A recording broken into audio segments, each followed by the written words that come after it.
Yeah, I mean, we'll take, we've got a lot of motivation. We've got to win games. It doesn't matter who we're playing against or when they are, we've just got to win games. So, yeah, another thing to add on to the plate and something to play for. How does this team get back to the glory days of 02?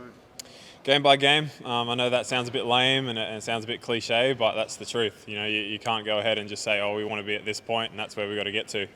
It's a really tough league. You have to win every single week to advance in the ladder. You can't just win against certain teams. You've got to beat everybody. So, it starts with New Zealand this weekend. Any of those players you grew up as a kid watching and idolising?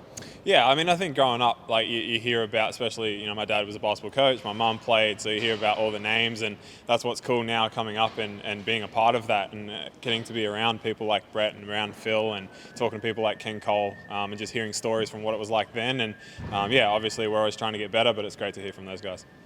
Did you sit to watch the game or anything this week as part of the celebrations and preparations?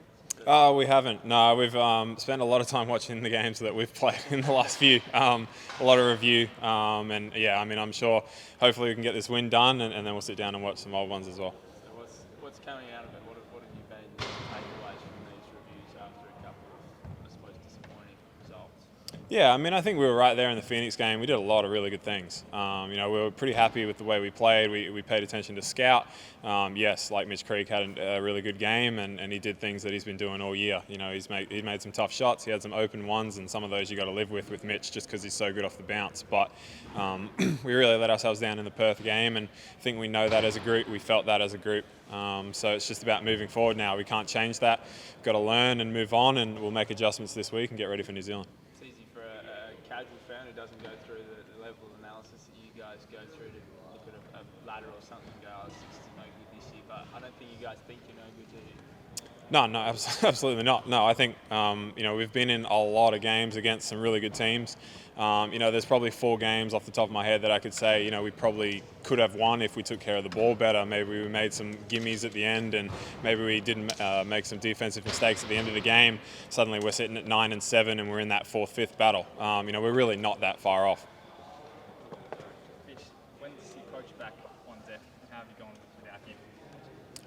It's obviously been an adjustment for the group. I think Pearls has done a great job stepping up and, trying to have an influence as a first-time head coach, I suppose, in this league. But yeah, it's tough. Anytime you take, a leader, a head coach out of his position, and it's going to have an effect on the group. But I thought the guys came out and played hard for Pearls on the weekend.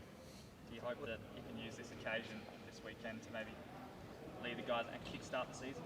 Yeah, I definitely think we, as I said, it has to be one game at a time. I know that we're sitting down with this record and people are disappointed and we're frustrated as a group. We want wins, we want to do well, but it really has to happen one game at a time. Beat New Zealand this weekend and then we can tick that off and move on to Cairns. What are you expecting personnel-wise, whether it's players or coaches, any outs-ins this week? Pardon? Outs or ins for players and coaches for protocols and injuries and everything? You never know this season, but yeah, hopefully we've got everyone on board. I'm not sure when CJ's allowed back in the building, but hopefully that's soon and we can get everyone back together. To play here in this building, does that mean anything special for you, anyone on the team? Yeah, it's going to be fun, I think. I remember coming here as a visitor with other teams and having a lot of fun in this arena. The fans were loud, the stairs were loud, you hear people stomping and yelling abuse. So it was cool. It was a fun time, and I'm excited to do it as a home player. Mitch, a bit of reports that Ware might be coming here, Casper Ware, linked to the club. Your thoughts on if you can get a player like that? Oh yeah, obviously it's a guy that led a Melbourne United team to a championship, and is an incredible talent offensively and defensively. So it'd be great to have him, and I'm sure we'll put the ball in his hands and let him do things.